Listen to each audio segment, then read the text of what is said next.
We are part of the Fired Up Sports Network of shows. Please check out other Fired Up Sports Network podcasts like the P-Lot Pod, Water Cooler Talk, Bell Smashers, Philly Sports Love and Pain, Drunk on Broad, Beer Battered Sports, and the Fired Up Sports Show, which are available on all major podcasting hosting sites and social media. Also, check out Mark Ramos' Roundup on firedupsports.com, which breaks down the happenings going on with all your favorite local teams.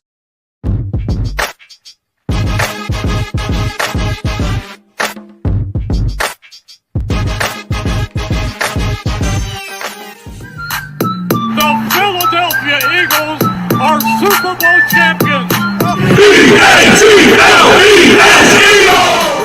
of the miss, struck him out. The Philadelphia Phillies are 2008 World Champions of Baseball. Ladies and gentlemen, the Flyers are going to win the Stanley Cup. The Flyers win the Stanley Cup for the lead. Yes! Wow, what a fake off Daniels as he broke his ankles and got all the way to the cup.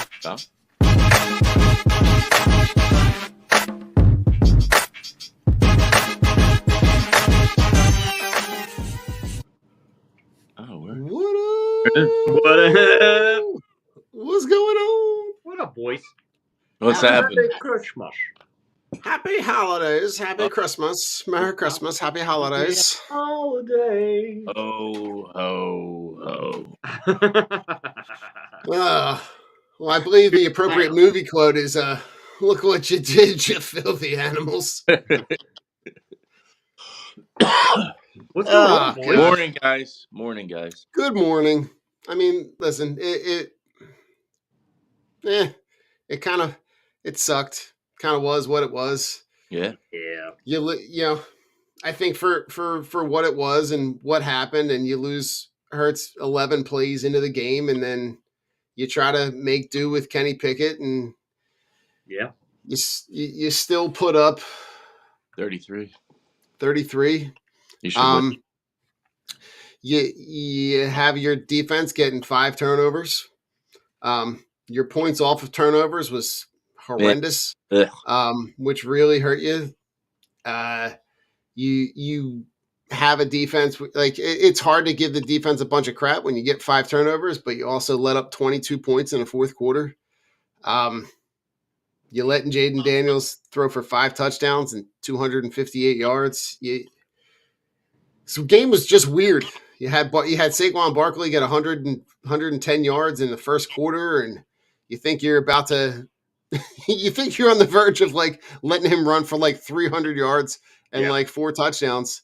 I think this game gave you a glimpse of what Jalen Hurts' effect is on that running game, and you're going to need a much more creative play design game plan from this game. Knowing that right now the news, we know that Jalen Hurts is not going to play. We know that it's going to be a Kenny Pickett game. You have the whole week to be able to game plan. I think this game was just weird. Yeah, I mean, he goes, he gets his bell rung. He gets up. He gives the ref the thumbs up. Then, then he had to go through the whole process. Then he's standing on the side. He goes in the tent. He comes over the sideline. He's got his helmet on. Then they're like, all right, come on. We got to do some more stuff. And, he's back there, and he's back there for a quarter. And you're like, all right, well, you're like, this isn't looking good. I mean, it usually doesn't take as long as it did. So, that we kind of knew where we were headed with that. But, the game plan. The game plan definitely changed. I mean, he's just not the same kind of quarterback. You can't do the RPO. You can't do the tush push. He's real no threat to break off a run. So, I mean, Washington stacked the box. Other than that long run by Barkley, they did a good job against Barkley because they were able to just key on him. This is a huge week for Kellen Moore. This is a huge week for Nick Sirianni. I mean, you're playing Dallas. Yeah, they want to knock us down a peg, and Micah Parsons is talking and this and that. But we actually have something to play for. So we're home. I'm sure they've got a bad taste in their mouth after giving up 22 points in the fourth quarter. So there's really no excuse. You got to scheme it, you got to game plan it right, and you got to execute. Devontae catches the ball at the end of the game. There, we're not even talking about this. No, We're not even it's talking about this. right, and it's amazing how you can look at the span of two plays, right? In the span of two plays and two games, right? You're talking about the difference between being a 3-loss team and a 1-loss team, right? And it's the irony in how this game played out the same way that Atlanta game played out, right? You have the opportunity to salt the game away late. You have a drop pass, you give them the ball back, and you let them essentially run the course of the field for a drive to be able to score a touchdown to win the game. And I don't know. I feel like you Joe, you're right. Like the narrative of the game completely changes if he catches that pass. Right? We're talking about this. It's amazing that how that one perspective can change the viewpoint on how the game played out. Yeah. And Saquon dropping the pass too. That hurt. That's also true. There's just so much in front you could take from that game. And the only thing that I really take away from it is you have 5 turnovers, you should win. Yep. But the fact that you can't score off of, I think, 4 of those turnovers is kind of egregious. Yeah.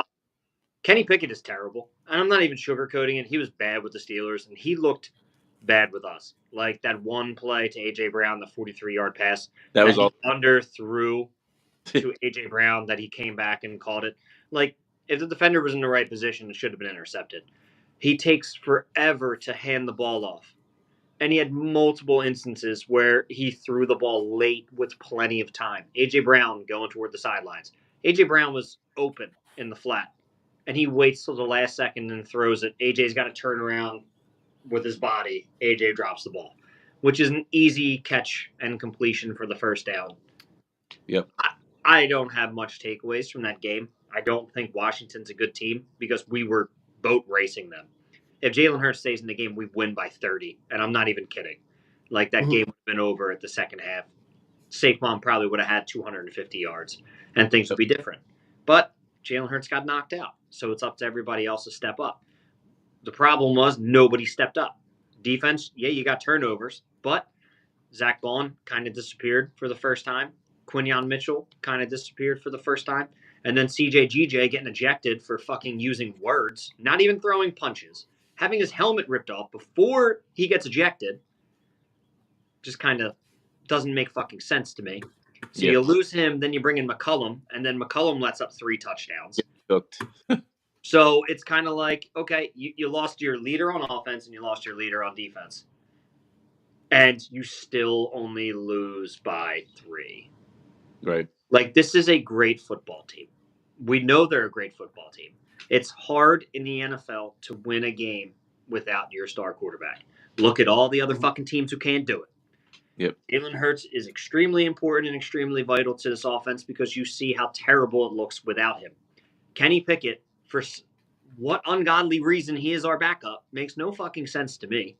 I want to see Tanner McGee. I want to see a guy who's big, smart, can throw the ball down the field when needed. He looked good in the preseason. I thought he outplayed Pickett in the fucking preseason. Yep, agreed. I want to see this dude. I know what Kenny Pickett can do, Mr. Small Hands, 2 Gloves. Fucking nothing. Fucking nothing. Like, I watched him play for the Steelers. And the whole, with all this talent and all this talent surrounding you, any quarterback can be good. No, they fucking can't. Especially when you can't execute, you can't hand the fucking ball off, and you can't throw a fucking dime to save your life. Like, Jalen Hurts, for everyone out there who's doubting him, including myself and including everybody in the fucking media, go fuck yourselves. Because he means a shit ton to this team, and you saw what happens. We had a 2-touchdown lead in that game early. We let them come back off 5 turnovers because our defense decided we're going to just, stop playing safety. Thank you, McCollum. I know it's not your fault. It is actually your fucking fault. Why am I apologizing to you? But at the end of the day, we move on. Like, I don't have Jake Elliott misses a kick. What the fuck is wrong with him? Like, come on, bro. Like, yeah. It was a perfect storm for people. Oh, it's a trap game. No, it wasn't a trap game. We just had a lot of pieces go down. It's hard to it's hard to come out of that deficit and come out of that hole when your quarterback's out. And I'm not saying the deficit of the score. It's just the deficit of on-field play when Kenny Pickett fucking stinks. Yeah, and I think Rich, you kind of sum it up really well, right? Like you look at all of the things that had to happen between the injuries and the ejections and the missed opportunities. And they And barely fucking beat us with 10 seconds fucking left. Right. Washington stinks. Right. They and you've been saying it all year, right? They are the Dolphins of last year, right? They needed all of that shit to happen in order to be able to have an opportunity to win. It's not like all those things happened and then it became this blowout that they were like, it wasn't even a game. Like, no, it took all of those things plus the drop late. Yeah. To they be still able to give fucking lost. And That's they the still crazy part. Two huge drops. Yep. Yeah. And Rich, not to pour salt in the wound, right? But when you look at you look at two backup quarterbacks that were on the move this offseason, right? And you look at the trade compensation for both of them, right? What the Steelers got back for Kenny Pickett and what the Steelers gave up for Justin Fields. Yeah. Right? Like the Steelers got a 2024 third pick, the 98th overall, and 2 7th-round picks in exchange for Kenny Pickett and a 4th. Right? Yep. The Steelers or the Steelers when they made that trade for Justin Fields, got him in exchange for a 6th-round pick. Fucking Christ! I want. God damn it! Damn it! Right? Can we redo that? And you think about the type of quarterback that Justin Fields is obviously a lot closer in comparison to the style of play. So you figure there would be less of a drop off between the two quarterbacks. Obviously, we're not going back and redoing that now, but I couldn't agree with you more in terms of we've seen what Kenny Pickett is, right? We've seen that he's at the time when he gets traded from the Steelers, right? He's 14-10, right? The stats kind of are like a 50. All of the stats are kind of like a 50-50 comparison, right? They're not that there's not one thing that makes him stand out more than the other. But I mean, at this point, what do you have to lose? The chances of you dropping, in order for you to drop this division, you have to drop both of these games. Yeah. The chances of you dropping both of these games, I think are like slim and none. I hope. I mean, we got to handle business. We have to handle business. And I think that's the perspective coming into this weekend, is that because they know that the obviously the opportunity for them to have an opportunity to get the 1 seed is like the slimmest of slim, right? They would need both Detroit and Minnesota, right? They would need Detroit to lose both. They would need Minnesota to lose at least one. So you take care of business, you get the 2 seed, and you essentially take your bye in week 18. Right. In week 18, you get an opportunity to be able to get guys some rest. I don't know, Joe. It just to me, this game kind of, like I keep saying, man, it was just weird, and it was just say that if you just looked at the stat lines, right? Saquon runs for 150 and 2 touchdowns. AJ Brown is 97 and a touchdown. But like, I mean, not for nothing. As good as the defense played, you make Zacchaeus look like fucking Jerry Rice. Yeah, you see the importance of a guy, as much as he's a freaking lunatic and he can't control his emotions sometimes. Well, a lot of the times, he's really important to that system and unit back there once C.J. Gardner-Johnson was tossed out of the game. So almost definitely. And it just snowballed, and they just couldn't reel it in time. I mean, guys were running, guys aren't covered, guys, the defenders are in the wrong spot, guys are all over the place, so they just couldn't stop the bleeding. But You really shouldn't even. You're up 27-14 at the end of the third quarter, going into the fourth. You didn't get enough. You didn't score enough off of the turnovers you got. You left the door open for them to crawl back into it. But I think the whole mindset, I think the whole demeanor, whether they say it or not, I mean, once Hurts left the game, everybody was like, "Oh shit, what do we do?" Yeah. Yeah, they fucking Yeah, all. the offense, the defense, they were sputtering. There was a lot of 3-and-outs. There was a lot of, piece together offense.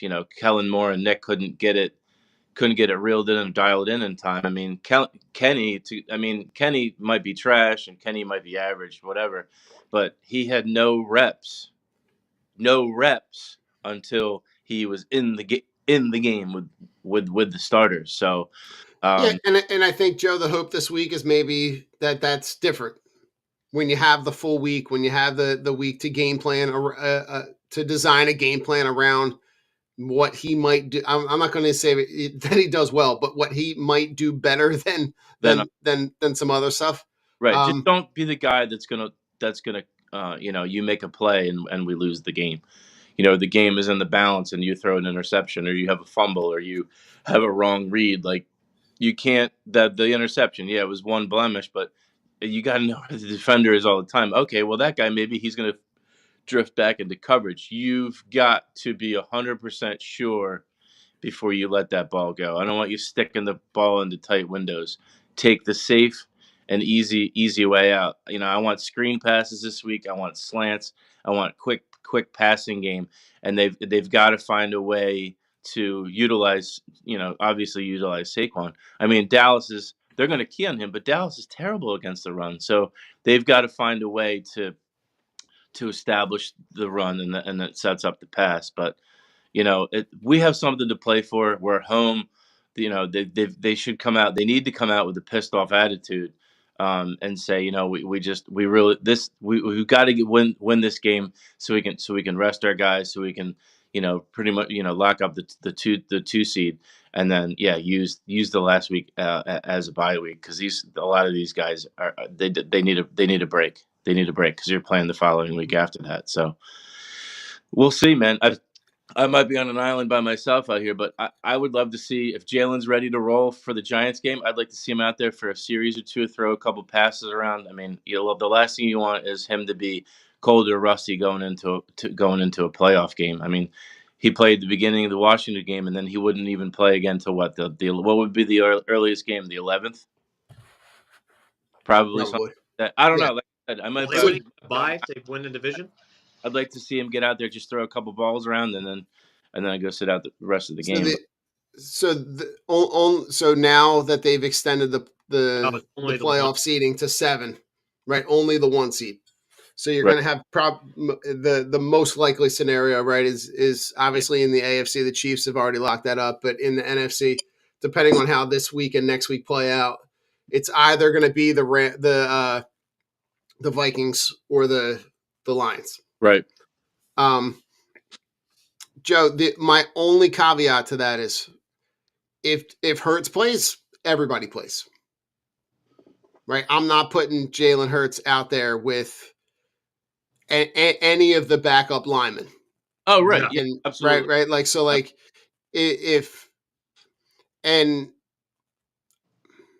I try to play like last thing you need is something to happen, right?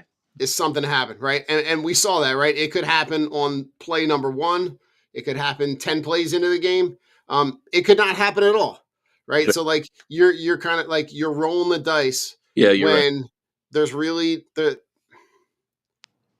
really not much to gain, because what are you going to be playing against? Right? Yeah. You're going to be playing against a garbage Giants team. Giants be playing. That their only goal is to ruin whatever chances you have. Well, they might try to call up all the guys from the entire practice squad that game, because they're trying to lock in for the number one pick. So there's no incentive for them. They might lose on purpose. Yeah, but if they have all those guys are also playing for something too. What's right? that? Like you just never know, right? Those guys are trying to put something on tape. You don't. I just to me, I would rather say this is your opportunity to get everybody healthy. Yep. Like as much as you want to like say like you can't simulate the game reps in practice, like he's now played in the league long enough to know what those game reps look like, to know what those playoff reps look like, that the playoff reps are going to be amped up. So I don't know. I kind of err on the side of caution and say like just get them the rest, just get them the opportunity to get as healthy as they possibly can, because at that point, you know, you got to win. You got to win or your season's over. Yeah. Yep. So now listen, someone talk to me about Nolan Smith, because Nolan Smith on defense has been uh, a really good eye-opening season. Yeah, I mean, they're using him the right way. They're using him how they found a niche. They found a way to utilize him where he's consistently effective, and he consistently wins. Yeah. That's the good thing about having a defensive coordinator who, he has a system and he wants guys in certain, certain rushes or certain ways that they deploy the defense. But you Mhm. know, we saw, Bryce Huff, he wasn't as effective when I mean, he wasn't really effective anyway, but he was more effective when he had his hand on the ground. And a lot of Right. the rushes that he was doing, that comes from the stand up stance. So he's kind of, he's bending a little bit to help these guys maximize what they can do. And obviously that's what they're doing with Nolan Smith. So and just game reps, getting in game situations. I think maybe he just wasn't getting enough playing time to show off and utilize and showcase what he was able to do. And now he's kind of been forced into that role with BG going down, and you're seeing what he's capable of. So it's great to see. I mean, we were like, is this guy even going to be on the team? Is he is he even good enough to come off the bench? And now he's basically a starter. So it's great to see. And I mean, it can only get better. Maybe he puts on a couple pounds, or maybe he puts a couple more pounds of muscle, or puts another 10 pounds of weight on, and he's able to push these guys and bully these guys too, because you have to have multiple moves. I think that was one of the things with him and with Bryce Huff. They really only had one move, so you have to be able to hit them in other ways. And I think with Vic and how Vic has really taken over with Nolan Smith, Yeah. you can see it translate to the field. Yeah, and I think you look at his last 11 games, 6.5 sacks, 7 tackles for loss, 11 QB hits. Like he's been playing. He's been basically showing you why he was a first round pick. And I think Your boy. right. And when you look at BG and how BG's career started, they kind of on they have a very similar trajectory. It took BG like 5 years. It took Nolan Smith a year and a half.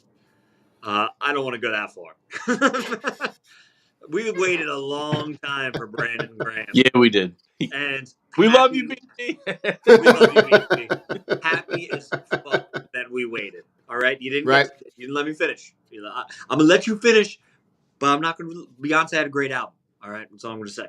It's great, but yeah, no, I'm glad we waited because you saw what great things that BG did. I mean, thank you for the Super Bowl, but it takes time to develop. But again, right system, right scheme, good coaching, right position, guys flourish. You see it all over the league. I mean, let's be real. We had one of the best corners to ever play the game come to this team and be one of the worst corners to ever play the game for this team in Nnamdi Asomugha. Like, you see how players are coached and players are put in situations that benefit them. And that's what Fangio is doing. Fangio is a very non bullshit coach. He tells you how it is. He expects shit, but he also will put you in a position to do what you do best. Holy fuck. What a concept, boys. What a fucking concept. Right? It's been a long time because I remember we were watching Jim Schwartz's bend don't break defense for how fucking long. Won us the Super Bowl. Bullshit it did. Nick Foles won that because that defense was fucking trash. Yeah, But Jesus Christ. fourth Noel and Smith. 15, Rich. What? 4th and 15, Sticks defense, Tennessee. Remember that game? Oh my God. Jesus fucking Christ. Jalen Mills anchoring the safety spot. Jalen Mills or at corner just getting cooked until he got inside the 5, and then he was locking everybody down. I was like, Jalen, what about the 95 yards you just let up? What a joke. You are the reason we are here. Yeah, you're the reason why they're knocking on the door, bro. Oh, dude. But yeah, man, and my boy Jalen Carter just being a fucking monster, you know? Yeah, man. Fumble, trying to dive. Yo, I was dying. Dive through. Yeah. And he looked and he's pointing at Jaden Daniels like He did that last year. I'm like, this is great. I get this feeling with as quick as he is, he's going to get one at one point. He is going to get one. He's so smart, and he's just like he's like a man amongst boys, man. It's like he's a beast. Whatever I mean, he's almost like a mix between like an Aaron Donald and like a Warren Sapp.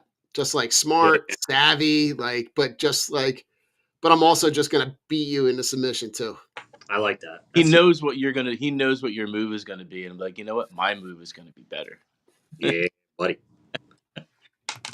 Well, listen, gentlemen. Speaking of the tush push, I came across this. So this clip that I'm about to show you is from the Rutgers Kansas State bowl game, and it's a little bit of an evolution on the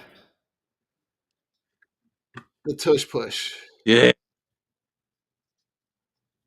So are the Eagles practicing? So to set it up, right? Yeah. They have the regular tush push formation, but almost in a Statue of Liberty type move. The quarterback gets the snap and basically puts it on his hip, and the running back behind him kind of grabs it, goes off to the left unexpectedly. I got to imagine that the college scouting department has this in the playbook. But I thought it was just something creative coming out of the bowl season. Hell yeah. We'll see that in a playoff game. Hell yeah. I'm sure. We're going to see that play in a playoff game. Against Dallas. In 40 years, and Dallas actually makes the playoffs. Jalen Hurts is retired. Jerry Jones is going to be 129, and he's going to be back. You know, you guys are just going to – I finally put up the blinds, so we're going to be good. It's going to be all right. He's going to be making the decisions from the cryo chamber.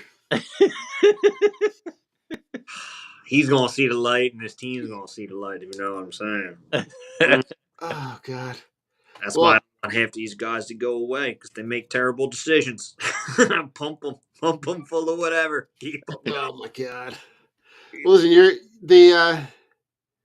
going to see that the game this week, tomorrow, against the Cowboys, 1:00. So that game gets moved to 1.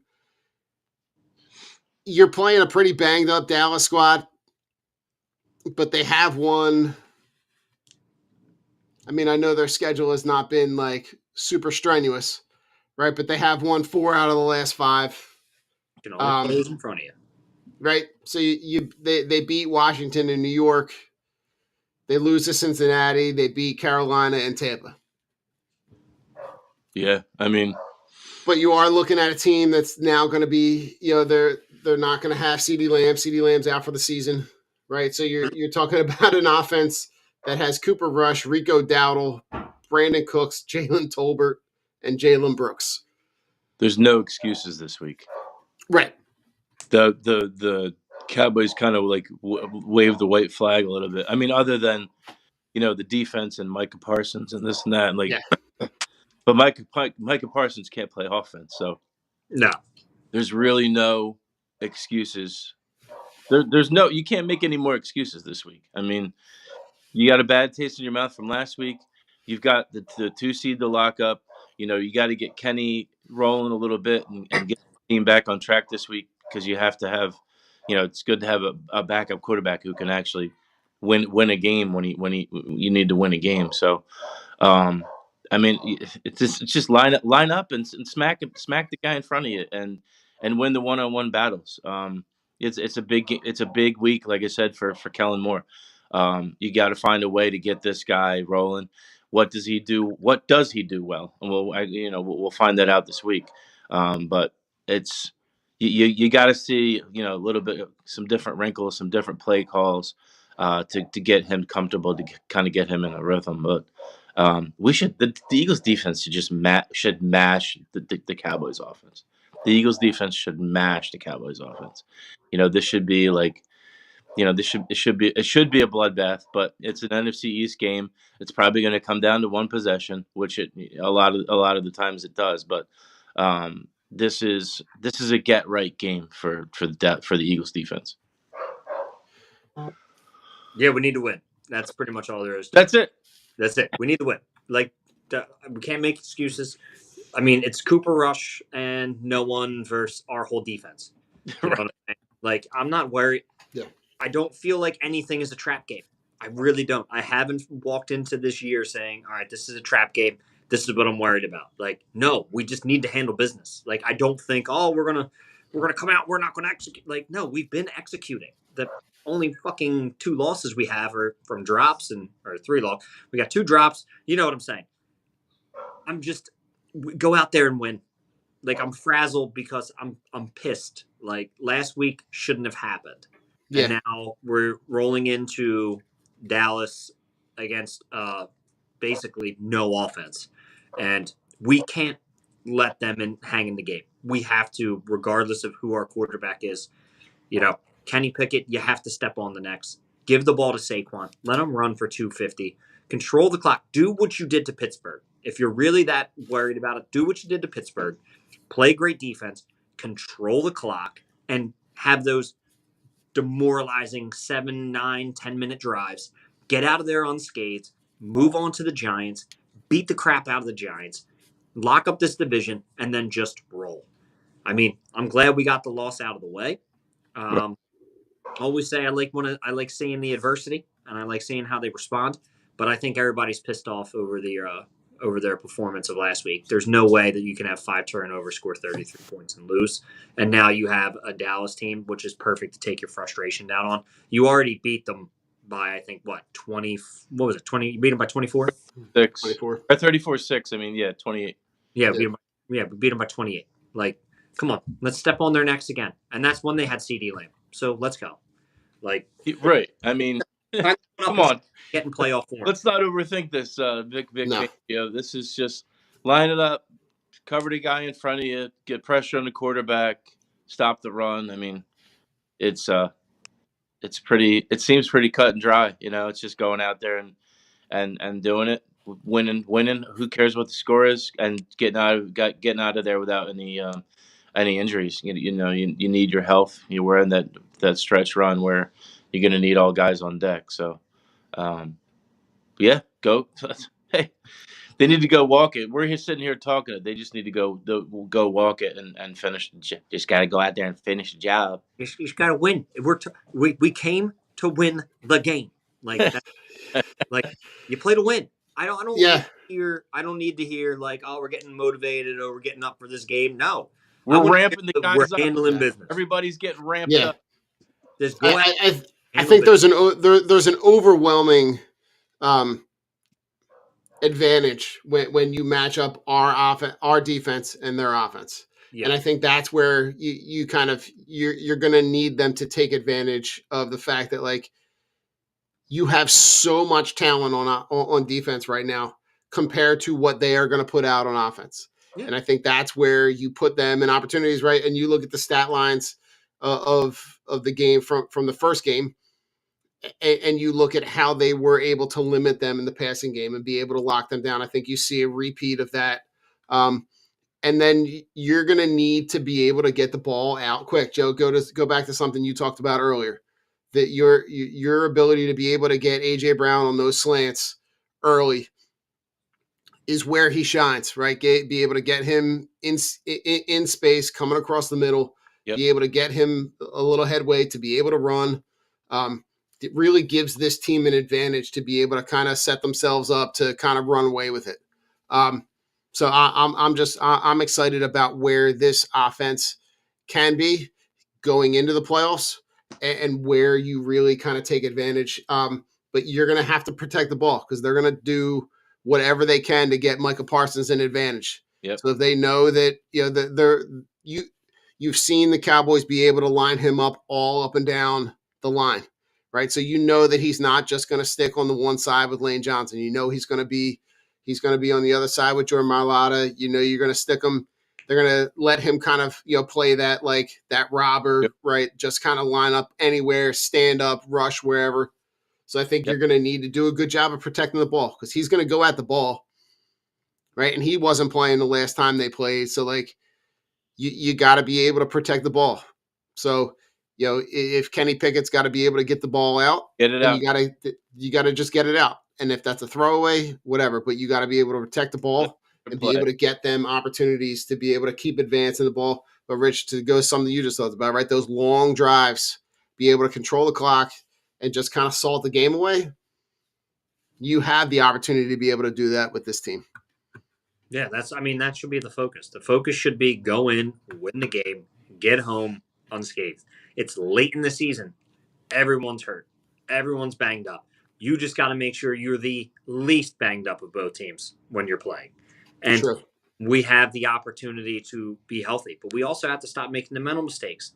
Stop with the stupid penalties. Like, I get the CJ didn't do much, but you did something to warrant getting ejected. I don't care if the ref had it out for you, whatever. Just play the game.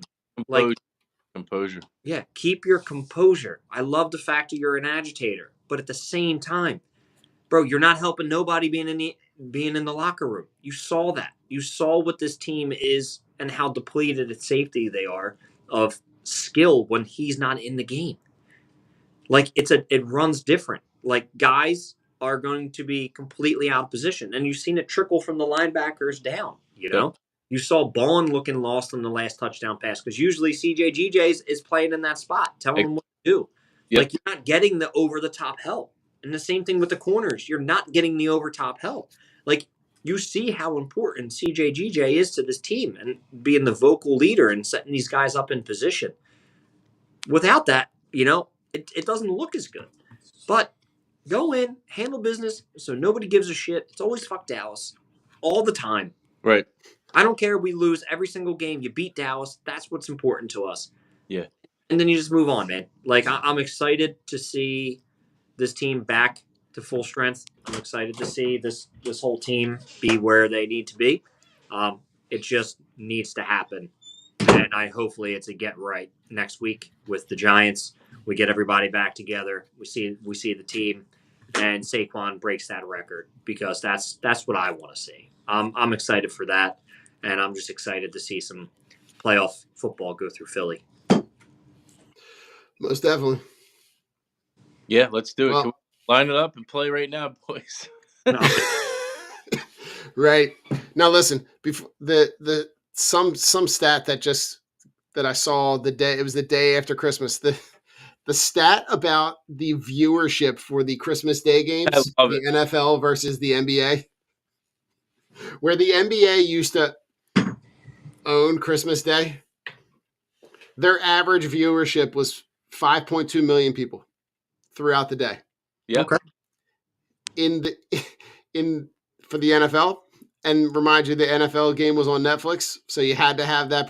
You had to have that subscription to be able to watch it. 24.2 million. Okay. Sorry, NBA. Bro, yeah. NBA basketball is terrible. No matter what you say, LeBron, the numbers don't lie. The numbers don't lie. Go ahead. NBA basketball is broken. It is not even so bad. It's not even enjoyable to watch. Like, I don't even watch the Sixers, dude. Like, I can honestly say, like, I get it, but, like, I hate professional basketball. Like, I enjoy hockey, right? I enjoy hockey. If it's on, I will watch it. I enjoy it. I don't understand much of it, but I like watching it. I don't ever go, Bulls versus Cavs are on. Let me put this on. I just refuse to watch NBA basketball. And it's not like political or anything like that. It's just they're all crybabies. The game is so fixed. Like that game is fixed. I don't care what people say. Those refs are terrible. And you can tell when they're favoring one side to go one way. And all of a sudden the spread gets hit. I'm like, yo, this is nutty. But no, and it's just bad quality basketball. Like, it's just not good basketball. Football reigns supreme. Yeah. At least bad football can still be kind of Still be good, unless it's the Seahawks. good NBA. There's so many bad teams, and they don't play. There's no The load management. 3-point shots. Oh, it's all 3-pointers. Me. It's 3-point shots. There's no offense. There's no defense. There's no set plays. There's no. When's the last time you saw a guy down low on the post up and go in and dunk the ball, or a pick and roll, or a screen? Joe, Joe, if you want to see that, you're gonna have to go on Saturday mornings and turn on NBA TV and watch the 1990 highlight reels.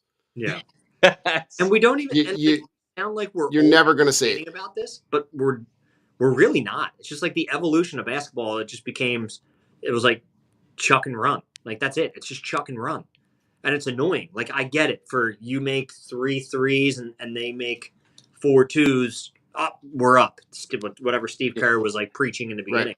But it's just it devolved into an individual game with 5 players on the court, and it's who can build the best roster by trading all their picks for superstars to win now. But we're never going to play them at the same time because why would we do that? Yeah. Like what? I turn it on. Yeah. Joel Embiid play back to back because he won't do it. So like, oh great, like there's no point of watching this. Yep. And then you look at the Clippers and they got fucking everybody, and then half of them are out. And I'm like, what is you? People pay? Yeah. People pay to watch this? You could give me Sixers tickets for free, and I would not go. Like I'm not watching. And the hard part about it is that there's not really a good solution to be able to solve it. Like you either have to move the 3-point line back so that it's so far away that it becomes like a non-issue, or you just get rid of it.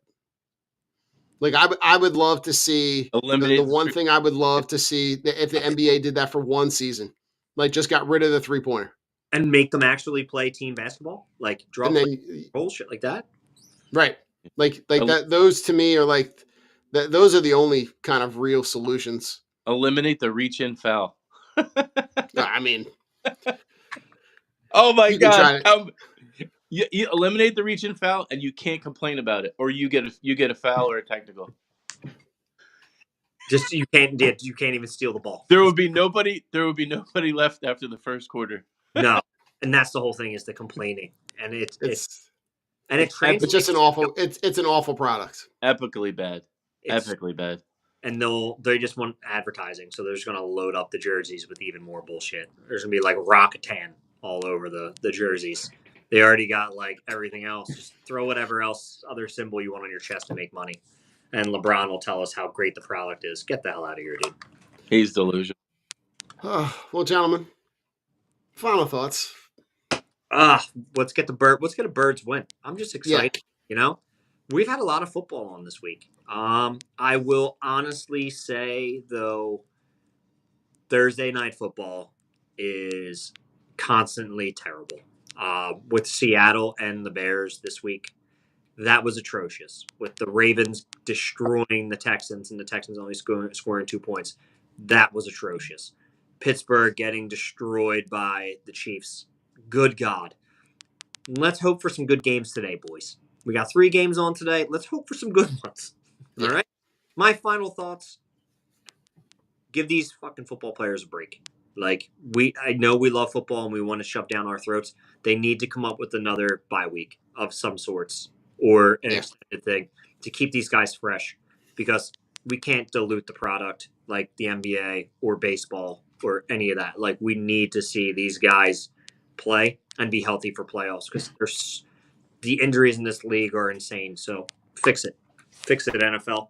But All right, Rich, I'm gonna counter your final thought with my final thought. I have a solution for you. You add a second bye. yes, But you don't add more games. You add, so every team gets 2 byes. The second bye comes off of the international game, whatever international game you play, Yep. right? And you push the Super Bowl back, and the Super Bowl gets played on President's Day weekend. So There you everybody has off on Monday. go, Rich. Yep. I think they're talking about. Super Bowl becomes goddamn genius. the Super Bowl becomes a national holiday. So are you saying, Like it already is, and nobody works the next day. are you saying you should be Roger Goodell? Are you saying that, Don? I'm saying I got ideas. Do you Can I need be two, head of- do you need 2 assistants? Yeah, can I be head of fun? I want to be head of player safety, and I want to do what Troy Vincent does. Yeah, I'm in. I got Also, Call us. final Call thoughts. us, Don. Call us. Listen. Also, final thoughts. Shout out to my family for the birds themed gifts. yeah. I got the reversible satin Eagles starter jacket. It's the midnight green on one side. It's the Kelly Green logo, but it gray on the other side.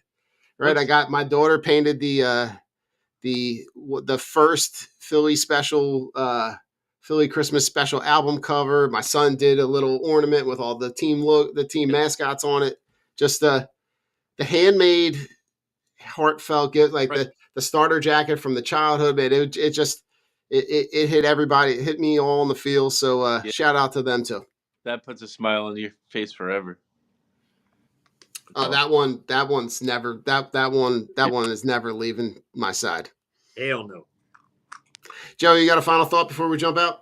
Yeah, just rolling into it's the end of the year and a new year coming up. You just hope that everybody's safe and happy and as healthy as they can be.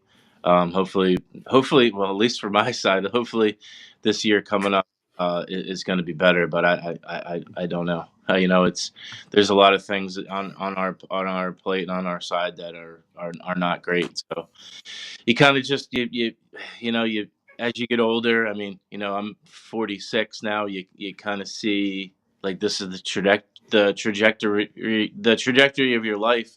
These things are happening around you, and you just try to absorb it. You try to talk about it. You try to just keep on moving and do the best you can with it, and try to stay as positive for yourself and positive for the people that are dealing with whatever they're dealing with. So, hopefully the new year can bring some good, some light, some positive vibes. So, but yeah, I mean, it would be great to see a Super Bowl. It would be great to see a deep playoff run. I think that would be great for any fan, any football fan, especially us Eagles fans. So, yeah, I mean, we'll see. New Year's right around the corner. So, love your family, love your friends. Just try to stay positive when the world seems to be coming at you strong. So, got to rise up, boys. You got to rise up. That's right. And listen, just before we head out for New Year's, right? Make sure everybody, if you're traveling around on New Year's, safe and right, stay safe, right? Don't be doing anything stupid on New Year's Eve. So, but on the way out, go Birds! Go Birds! My That's man. right, my man. Go Here we Birds! go. Let's go.